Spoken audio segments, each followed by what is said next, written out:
We've done this before. Yeah. Right? Now, Oh man, this is that getting audio's serious. live. Huh? Just why don't you, So, actually, let me kill my sound here. You should be fine now. Why don't you mute it for the time being? me? Yeah, mute yourself. Oh, yes.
So I'm going to get us started.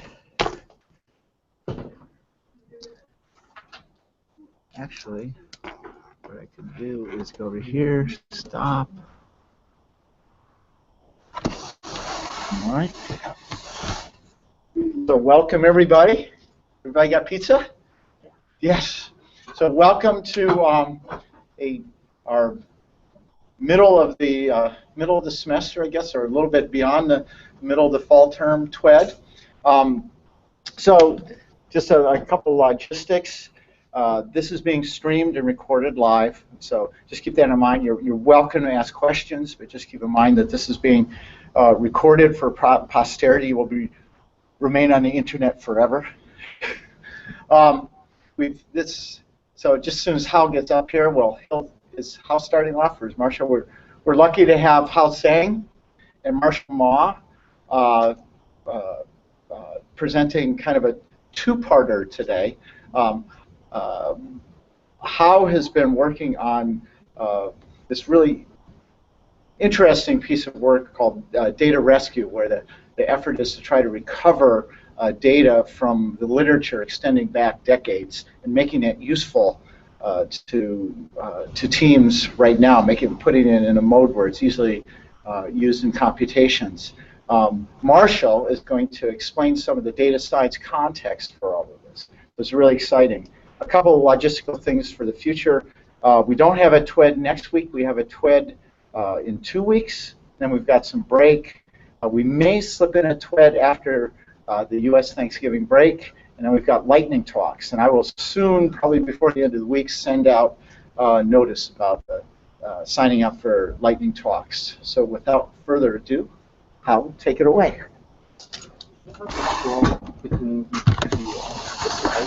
Just hit your thing. Yeah.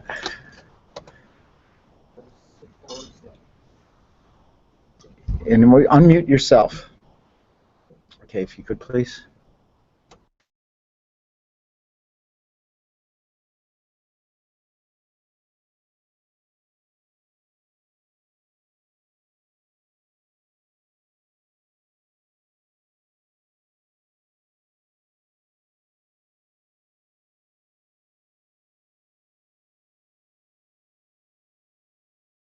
Okay. And then go to your screen. Go where, Chrome or whatever you're using. There you go. Yes. Thank you. So, hello everybody. Welcome to the TWed today. Today Marshall and I is gonna present on DCO Data Science team's recent task on thermodynamic data rescue. So the presentation will be comprised of 5 parts: the background, the current workflow, and there will be a detailed part introducing how we rescue and collect the data, and then there will be some evaluations, and we will then do a discussion. So first, let's give a quick recap on what is data rescue. So there's a lot of dark data in the world, in the business, in the science, everywhere. Dark data can be operational data that is not being used. Yes, please. Yes, yes. Yeah.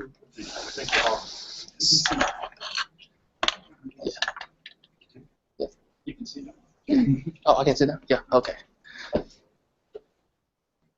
And in the science domain, it can also represent data that can no longer be accessed because it has been stored on media that have become obsolete, which means the data are not machine readable and it's very hard to use.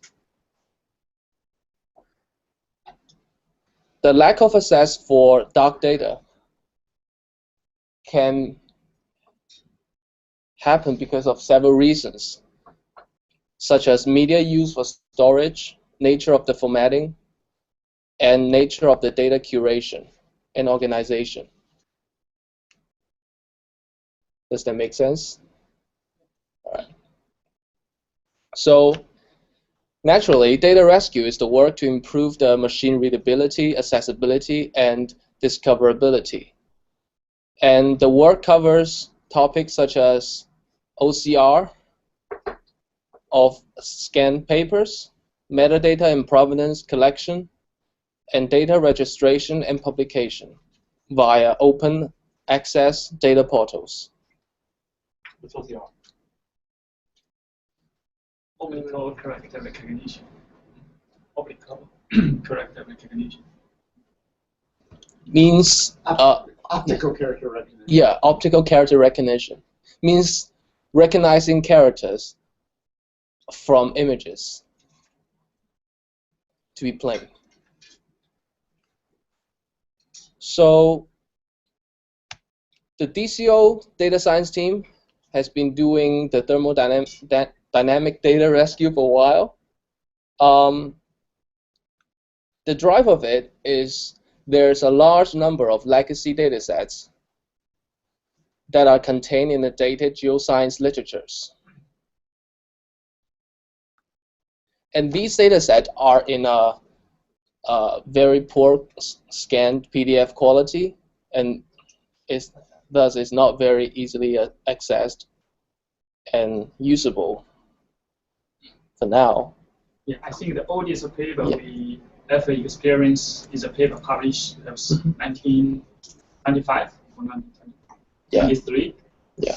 So in that time, they do not use the digital PDF format yet, so they only print journal papers and then they scan them in the database. You can most of those old papers, they are open access, so you can go to the website, download them, but the quality is not so good. So yes. Every page is just like an image.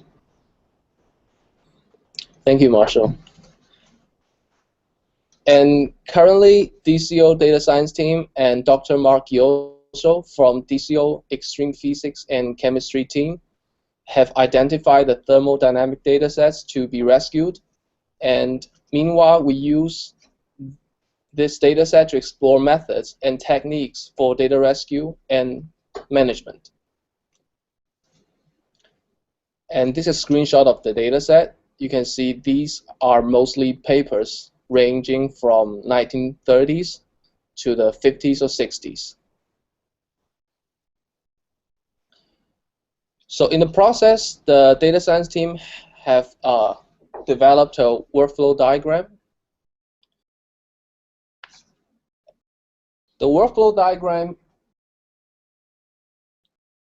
is composed of 5 main parts, which is publication collection, metadata collection, dataset collection, dataset review, and dataset deposit. Make sense? Okay. What is dataset deposit? Means after we rescue the dataset, we deposit the data on some publicly or privately accessible data portals, so the scientists can use for further work. Okay. And associated with these 5 main tasks, there are data rescue roles.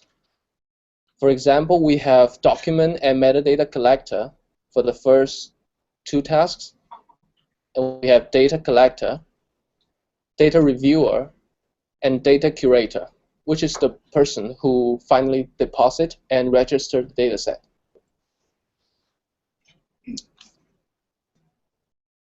And on each task, there are more specific tasks and outcomes, which is such as locate digital document, register metadata, collect tabular result, review dataset, and deposit. We use Vivo to store the document metadata and dataset, and for dataset deposit. And during the data rescue work, we have a shared Dropbox folder for temporary storage and for document and rescue data.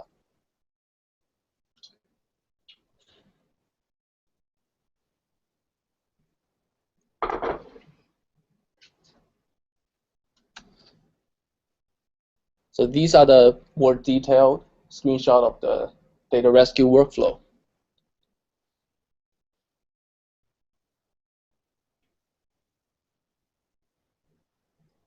Marshall, do you want to go over this a little bit more? Or? Well, I'm wondering, I'd like somebody to dive into some detail here. Yes.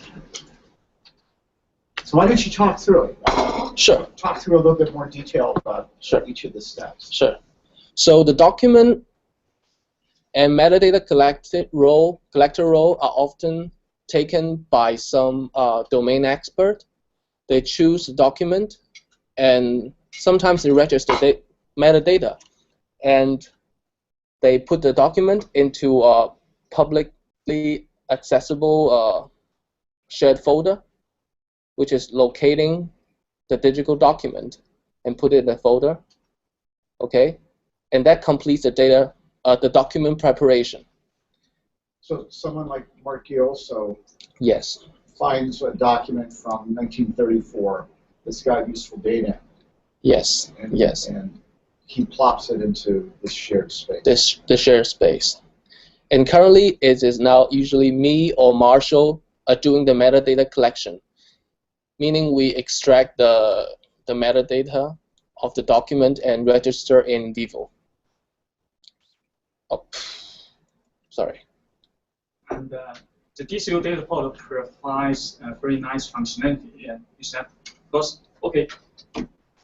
also those papers, they are very old, but nowadays, I think the community and perhaps also the publisher, they also assign a DOI for each journal paper. So they have each of them has a DOI for publication. So for the DCO data portal, we have a functionality to retrieve metadata for each publication using the DOI, because we use a service provided by Crossref. Crossref, I think they have a very nice metadata service using the DOI of the publication. So that functionality is that, okay, you give me a publication DOI, and then the DCO data portal can send a request to Crossref, and then Crossref will return some metadata, and then the data portal might trivialize those metadata and then dump them into the data portal. So how you define which kind of metadata you're going to collect? We'll talk about it. We'll cover it later. Okay. Yeah. Okay. These square boxes can also be looked at as individual data rescue tasks. So after the document preparation and metadata collection, we can throw it to the next stage, to the next row. Well, during this process, we might switch a person, or we might not. Okay, and after the individual task is thrown to the data collector row, and he will perform data collection, and he will obtain the document from the shared folder and then generate the tabulate result from the document with some certain OCR tools on local machine, intranet, or World Wide Web. And after data collection is the data review process. And this data review process can be done by the same person or a different person. Normally a different person. Normally a different person. Now I'm usually doing the data collection work, and Marshall is usually doing the data review work. And after the task is transferred to the data review role, he will review the data. If the quality is not okay, he will make some fixes, or he will divert the task back to the data collector. If you think the quality is okay, and then he or she will switch the task to the data curator role, which is usually Marshall throwing back the task back to me to register the data sets. What's the criteria to know if a data is a good quality or low quality? By checking the data one by one. So it's good quality or bad quality regarding the original source. Yeah. That's it. Yeah. So basically, it's kind of the OCR. Yeah, there's several tasks. Like I need to review whether whether the metadata of the original publication are they collected on our DCO portal, and then I will open the spreadsheet of the collected data set and also the original PDF document, and you say, okay, are all the data sets collected? Like, okay, there are 10 tables in the original publication, and I may want 8 or 9 of them to be rescued, but now you only took about 3 or 4 tables. That's not enough. I want 8 of them or 9 of them. If not enough, I will return this back to Hao. And sometimes I will also read through the detailed records in each table. Sometimes maybe some errors in the OCR result.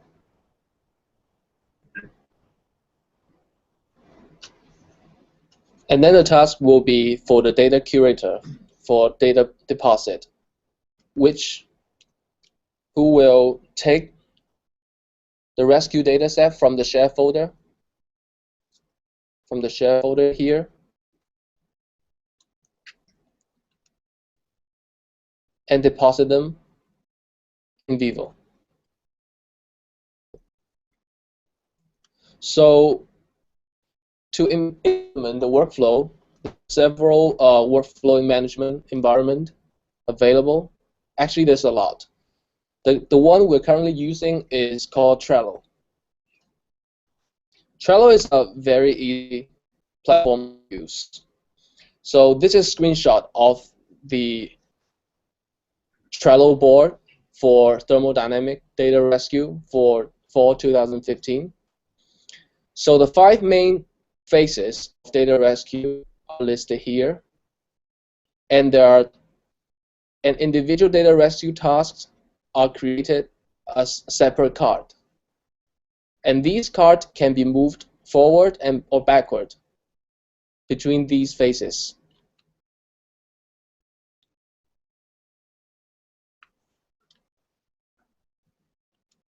And for every individual task, we have a checklist of task completion, and we can also put attachments in the individual cards for such as collected document and collected data sets. How do you enforce Yes. temporal constraints between the tasks? So, for instance, if you know that you need to do A, B, and C segmentation. Well, I think it's enforced by, it's impossible to do one of the later tasks before one of the earlier tasks. That's one thing. It's kind of the sort of the social constraint. But, you know, you look at a card, and if the card doesn't have one of the previous steps executed. So go back to your Trello. Yeah. So all the cards are human cards. So these are so in this particular the particular way that Trello works. Okay, you see in each one of these different phases that there's some task to perform. Right. Like here, these are different. Each one of these is representing an entire rescue workflow. Okay, so this card has several different tasks on it, and the idea is, oh, we see this is here, so we click into it. Okay, we see what needs to be executed. And here, because of it's in a publication collection column, that's assumed to be what needs to be done. The person will take on that task. When they complete that task, they'll dump it into the next card, or the next column, and someone with a different role, or perhaps that they will take on that next one and execute that work. So this is sort of almost akin to post-it tabs in different columns of things to do, and then each one is sort of okay. So it's a form that kind of works on down the line. Okay, I think an alternate question I have is, none of those cards are machine executed cards. No, they are not. They're all human. Right, but okay. This has been so there's as Hao was saying, there's many different choices. This has been an inherently a very manual process, and this was the best fit in terms of starting to migrate from a completely manual email-based process to some kind of machine-managed process. What Trello does allow is notifications of people within that are notated. So at least you got this automated notation, and that's indicated on your workflow. Yes. So that's what's meant by those quoted parts. Somebody would get a notification, and so this is beginning towards a more automated process, where perhaps you could stub in machine execution, that sort of thing. But this is at least trying to formalize a process. Okay, but the decision of using Trello is based because it's a human-based process workflow. Is that correct? Because you can answer the question as well, but it's because it's a good bridge between the human and the machine. Where are the machines? The machine is managing the thing. The machine is web-based, and it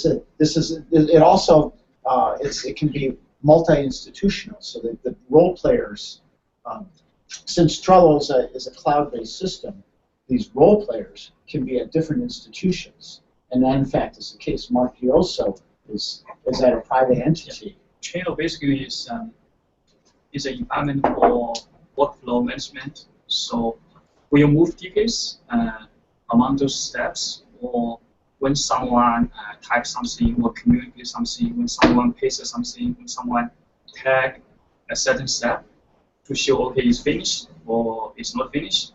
All those activities, they will be automatically recorded by Trello. And then you can output all those activities. So they have time, they have person, all those they will be recorded. And you can export those activities. And in our regard, this is a kind of preference information.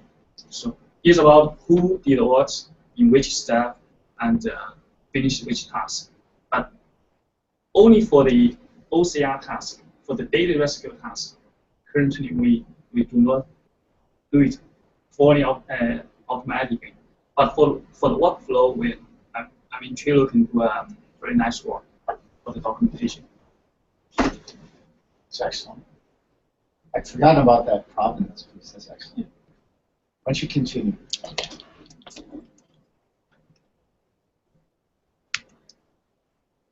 So this is the provenance. That it's that like the activity log that Marshall was just speaking about. Yeah. The real provenance data or history recorded by Trello is actually a bunch of more like a script. Yeah, but this is how they show up on the screen. And behind that, you can see more like a coding style scripts history. So, among the 5 major workflow tasks, the publication collection is the job of the domain expert, and the dataset review is basically similar as dataset collection. So the 3 main tasks are metadata collection, dataset collection, and dataset deposit and registration.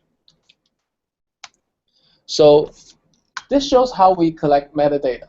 Basically, we just fetch the title, author, abstract, keywords, organization, journal, sort of information, and register the paper and the associated person, if the person hasn't existed in vivo yet. So this is how we do the metadata collection. Do you use a fully automatic way to do that, or just a manual way? This, just like we said, this one must be done manually because these are the PDF that are not digitalized yet.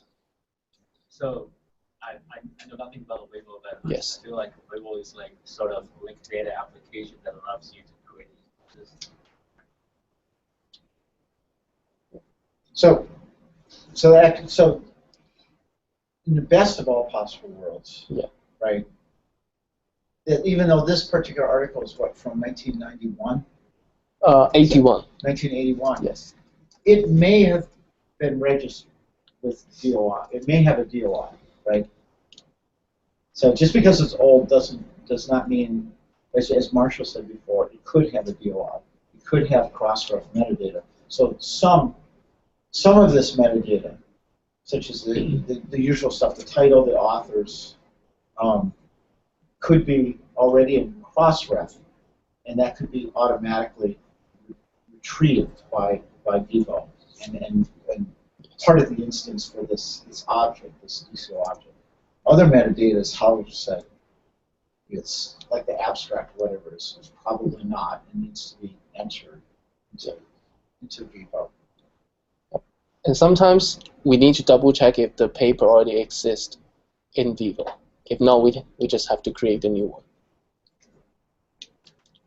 And dataset deposit basically is after a dataset is rescued, we create a dataset entry in Vivo which cites, the dataset cites the journal article. And the dataset will have a distribution which contains the file, the link to the file stored on CCAN.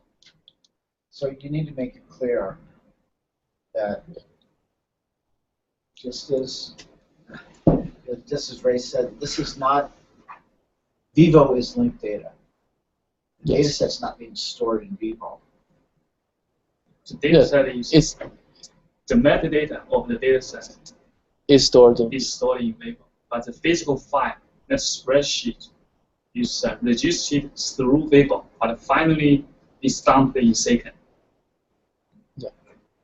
So the Vivo contains that's because the architecture of our DCO data policy. This is a year and a half of Han's life and Momo's life creating this plugin that did this. Yes. So it's Vivo persists the metadata, collects metadata based on our model, you know, our based on the DCO ontology, and manages the deposit of the actual data set in CCAN, which is a data repository, and keeps that association. And also, Vivo manages, as part of that data model, stores all of the links to that deposited artifact. Yes, yes. So in this picture, it's really small, I can see it. The picture above, cited by is the metadata.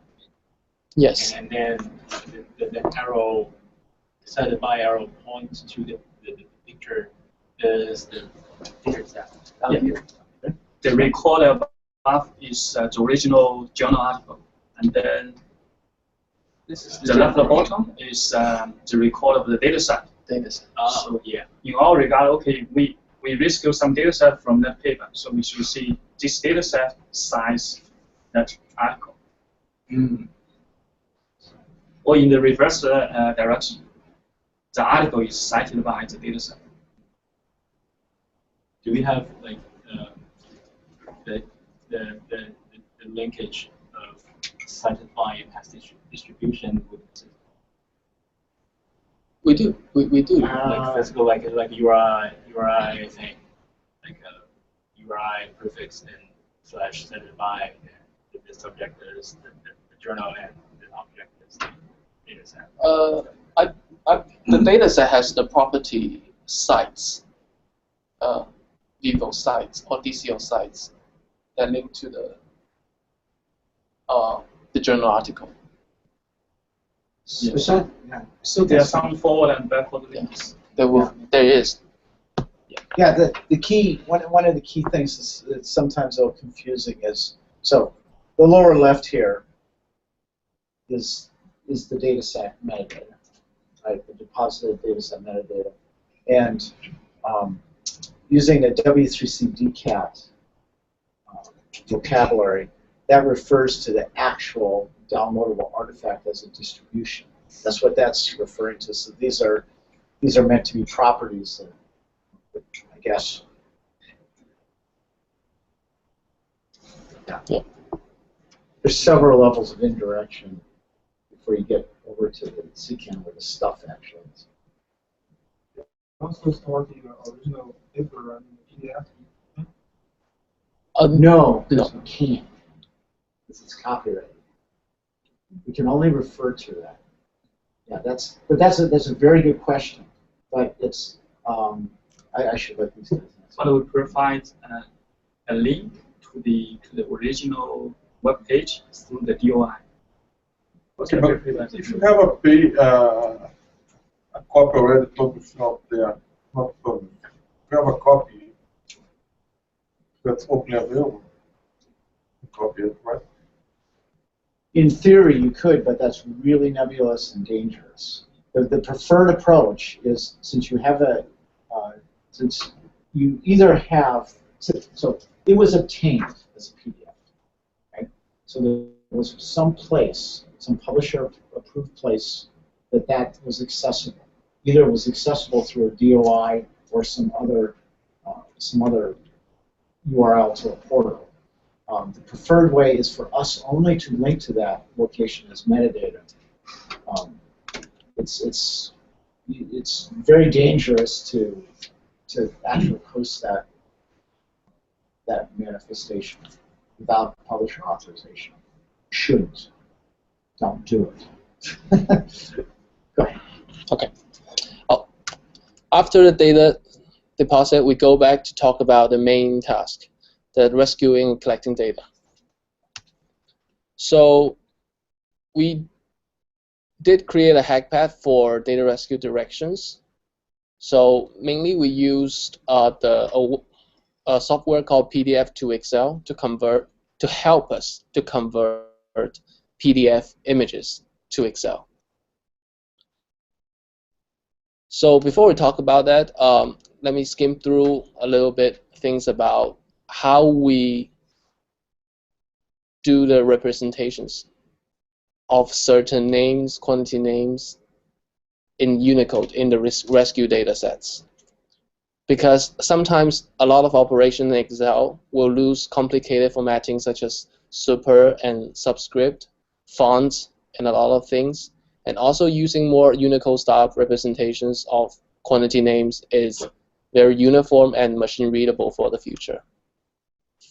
We have developed some rules in representing units.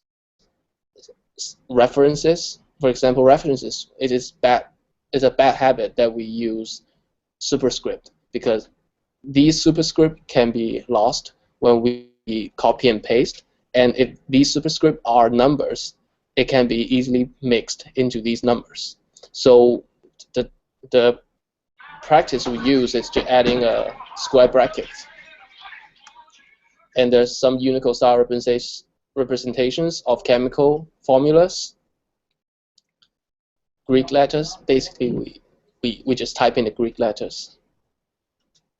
And if in the situation that we need super and subscript, we just use the LaTeX style to write underscore curly bracket or cap curly bracket for sub and superscript.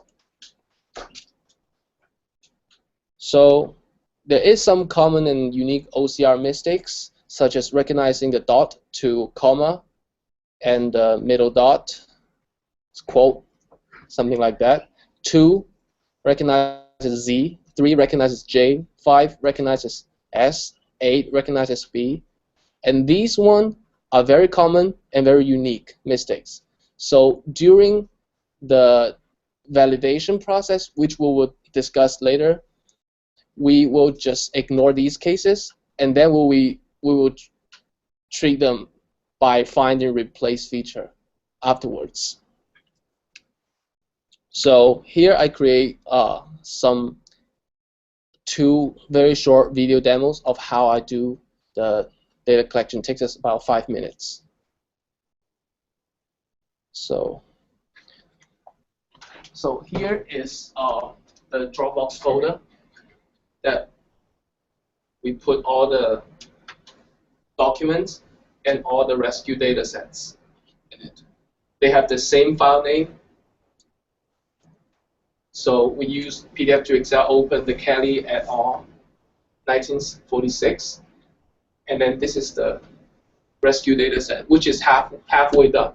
We've done this to table 2, and now we need to do table 3. This is double speed, still very slow. So we find the table 3 here. Unfortunately, for table 3, we find now the table 3 is on a page which has very, very bad quality, and none of the characters are even recognizable. That means we have to enter these things by hand. So we just basically duplicate the whole table onto our Excel. We create a title line, the quantities, and also during this process, we need to enter a lot of special characters. We can do them by using the insert symbols of Excel. Which you're probably really good at by now. I'm really good at. I've developed a lot of tricks in it. So I'm puzzled that you are having difficulty OCR in that table. I have worked with publishers for a very long time, and they would use OCR for manuscript. That is a lot poorer than that. There's a training process. You can train the OCR. Yeah. It's designed for training. Yeah. You scan a document, you use it, then you tell them manually what's wrong, and you scan again until it gets marked for that kind of type font. Yes, I get it, but in our practice, these papers are very dated, and at that time, different authors from different countries, their typing styles and formatting styles are really, really different from each other. So I'm just talking about this because of the Jefferson project. We have the 30 years survey. I have actually more than 30 boxes of metadata that is all handwritten. That's the real metadata field report, and has been handwritten by more than 100 people over this 35-year period. Yeah. If you are having a hard time with this kind of thing, with the other the metadata that I have that needs to be scanned, so it's a kind of mission impossible. So we've been doing this for 2 years. Yes. Spent a considerable amount of time trying to make various best-in-class OCR systems work. And this is where we are. So it's a hard so before my head explodes, let's continue. Yeah, and maybe I'm misdirecting. Actually, I'm just saying. It is what it is right now. Yeah. Continue. Actually, entering the table head is not a very hard task. It takes me still 5 minutes. The most important part is the data, the number, because the head is just like 2 lines, 3 lines. It takes about like 3 minutes, 4 minutes. So the next video is on a more. Wait, what happened? You dropped out of your screen share. Okay, sorry. You're not screen sharing anymore, so you need to find your. You need to find your Hangout window and go back to share. Yeah.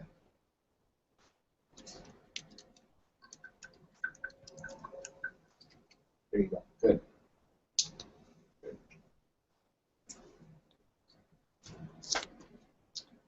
So this is table 4. So, like as usual, we create a table head. Okay. And then we need to select the data. So we go to PDF to Excel.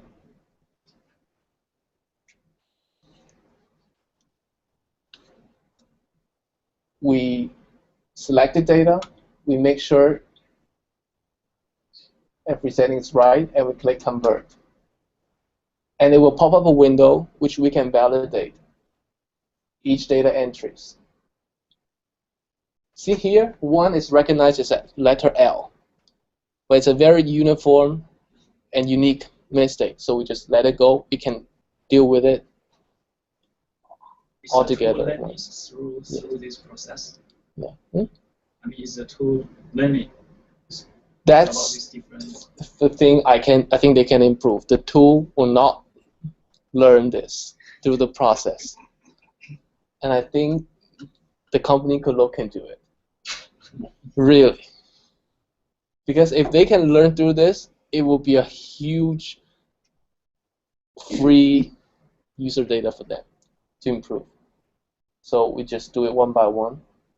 Is there any way to tell it, like this whole chunk is the numerical field, so everything in here should be read as a number? Yes, yes. Usually, apart from these table heads, the main part is all numbers. But is there a way to tell the OCR software that everything in this selected thing that we're looking at right now should be a number, so don't interpret like the number 1 as the letter L? There are some options, but not in this not in this software. Okay. But this software kind of automatically recognize their numbers pretty well. Okay. But sometimes when the numbers are very ill-formed, it does do a bad job when it comes to fonts such as Arials. But see, this document, they're using a font which has a lot of angles. It's very, has a lot of stripes and characters. It's very easy for the machine to read. Oh, so that helps it. It actually helps. The fonts will help the recognition. So those old-fashioned fonts. Yeah. And there are a lot of cases 7 is recognized as 1 and 1 as 7. And okay, now that is done. We paste it in a separate sheet first. For the first 2 rows, they are created to generate the maximum and minimum values of the whole column. Because sometimes when comma and dots are recognized by mistake, then the 1000 can be recognized into 1, or like a decimal number can be recognized into like thousands. So we just need that for a quality check. And then we do all those fixes. We double check with the columns, and then we paste it back here. Okay, so on and so forth. Okay. Anybody got any questions? It's a pretty tedious and labor-intensive process. It requires the data collector to be trained to some extent. I clicked the wrong button. You need to go back to screen share. You lost your screen share. Yes.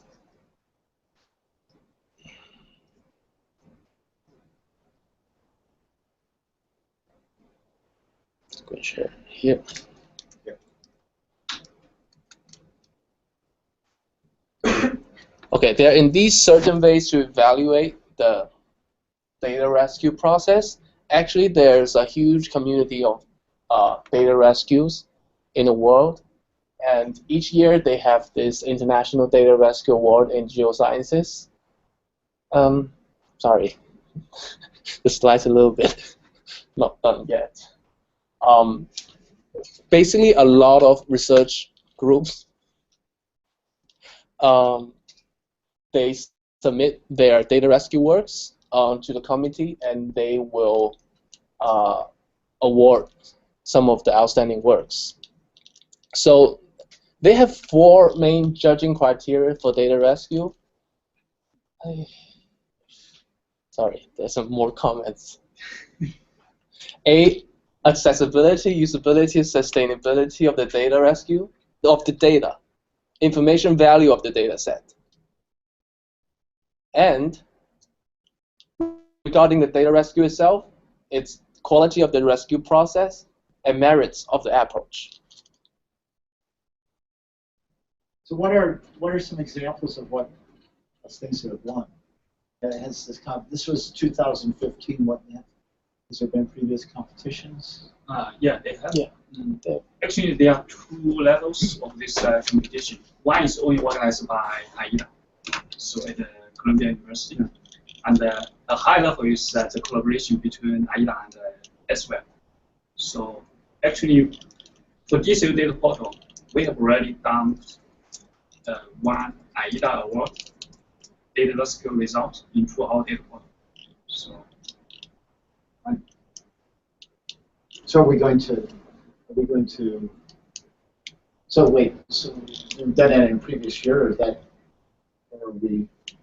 I guess I'm wondering, are we planning on trying to enter a competition? Yeah, we can. Go on. So the first is accessibility. It's basically based on such as, is the data deposit in a sustainable archive? Is it openly accessible to a broad audience? Is it described with comprehensive documentation of data quality and provenance? And is it annotated following existing data standards?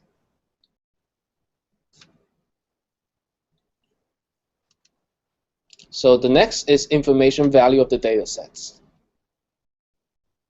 such as uniqueness, coverage, size, and its scientific implications, impacts. Marshall, do you have anything to add on the thermodynamic data sets, scientific significance? Yeah, I think a very important reason for us to collaborate with Dr. Matt also on the thermodynamic data rescue is because the geoscientists, they want to put the thermodynamic data, the data set in the big background of the deep carbon observatory. So that data set is not only useful for the community or for extreme physics and chemistry. They may also be useful for the other 3 communities in the deep carbon observatory, and also because all the rescue data set finally they will be made open and public on the DCO report. So anyone, whether you are a geologist or not, you can download them, you can use them. Can you give an example of how they're using those, how they use the data, how they put them into their models or whatever? Do you have any insight into that? How they win a Nobel Prize by using those data? Yeah. I think we can refer to some professors in the Earth Science department in the RTI. I was just kind of curious how they're, you know, the literature has been sort of their, up to now, the literature has been kind of their database. You know, when they've wanted to do any sort of work, they've had to go into, looking for certain materials, certain properties, they've had to look through cross-references, whatever, find these tables, and to do whatever they're doing. Right? And what you're doing is making that so that's immediately available. So you just have to search through the metadata to find it. But I was just wondering if there was any sort of automated way that anybody's got figured out yet. All right. Go ahead. Oh, where's the link for this? Do you have like a link, I guess, on the TWed site to where you have the rescue data sets? Oh, we do. Go on the Vivo. And I can show you. I can show you. Yeah. I know. We just released a dataset browser, so you can go to info.deepcarbon, info.deepcarbon.net.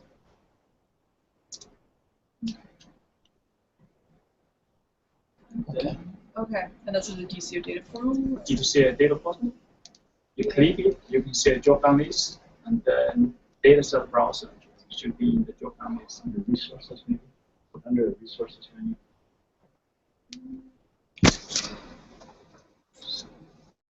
Want me to show off on the screen here too?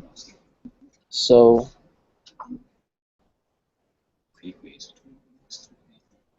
Hey, go back. Patrick just put the link right there. Okay. oh, okay.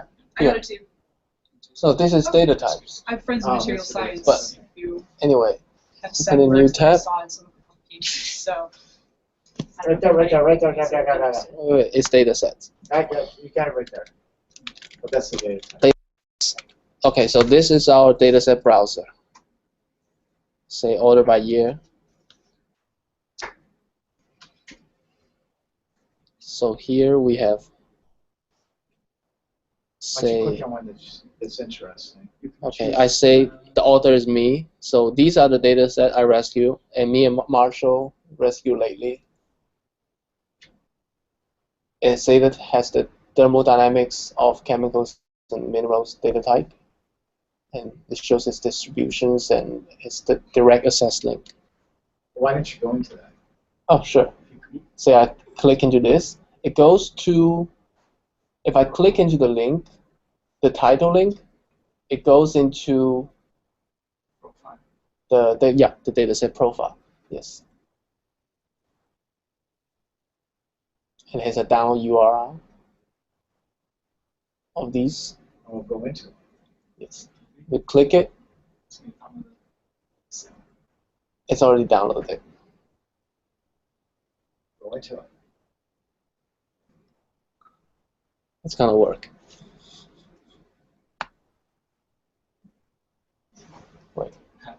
tables. There you go.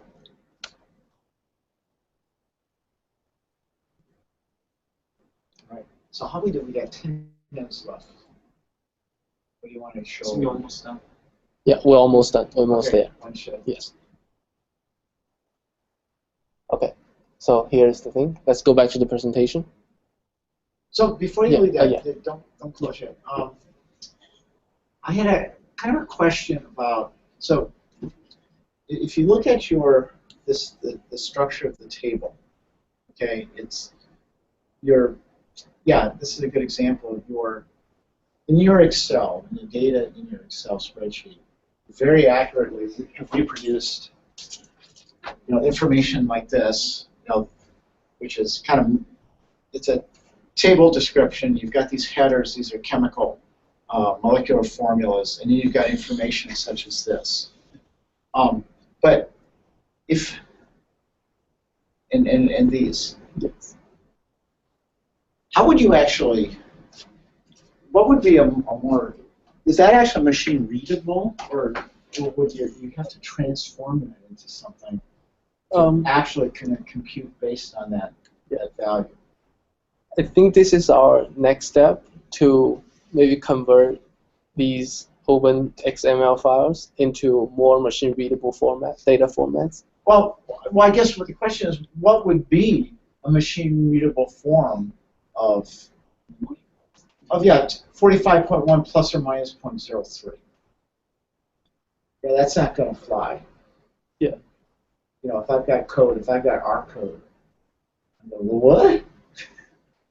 Okay, for now, our task is just to rescue the information into a digitalized content and save its format. I mean, machine-readable format for the uncertainty.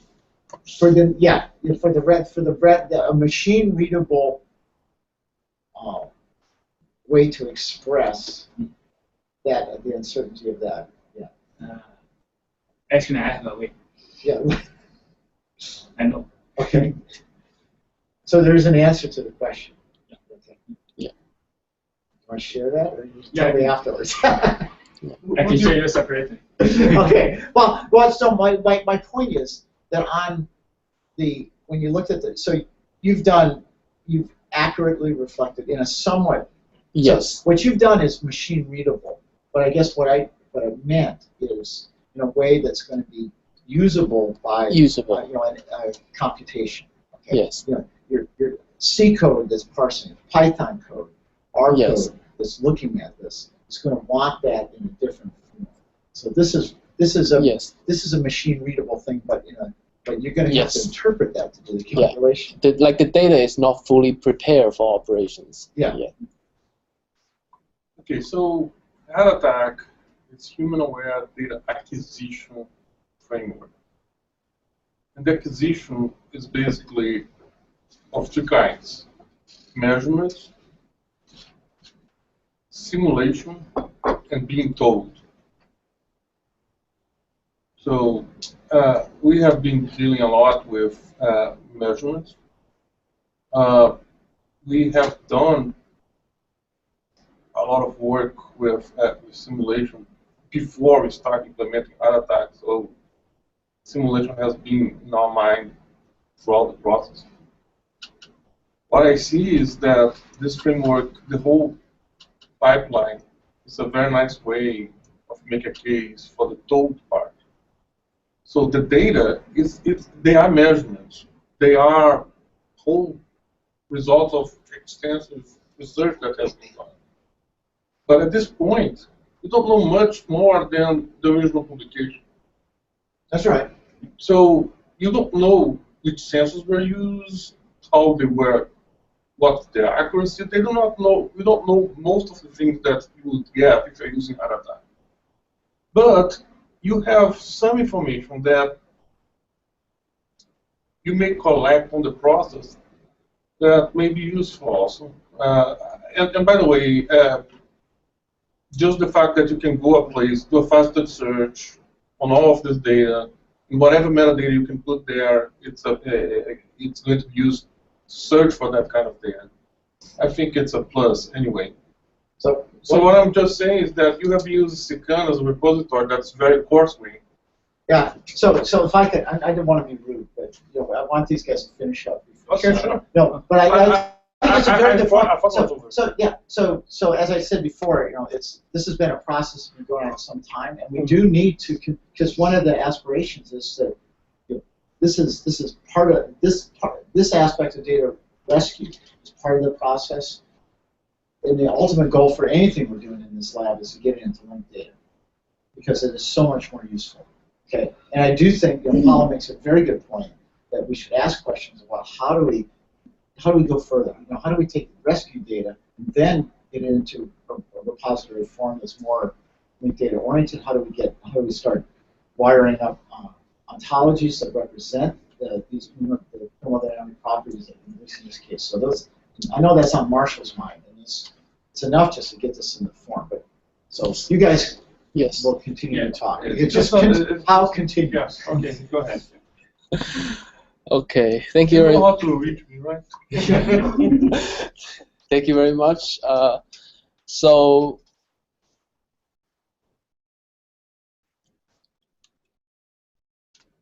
there's quality of the rescue process, which is the difficulty, creativity, uniqueness, labor factor, and documentations. And they also have some merits, such as will it contribute to the best practice for data rescue in the geoscience, how future work is going to benefit from this or enabled by this, and is this approach usable for other data rescue efforts.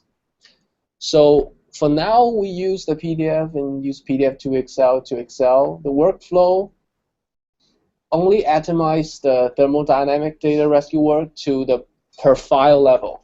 Means that each data collector will rescue a whole data set from a legacy file, or at least a whole table in a file at a time.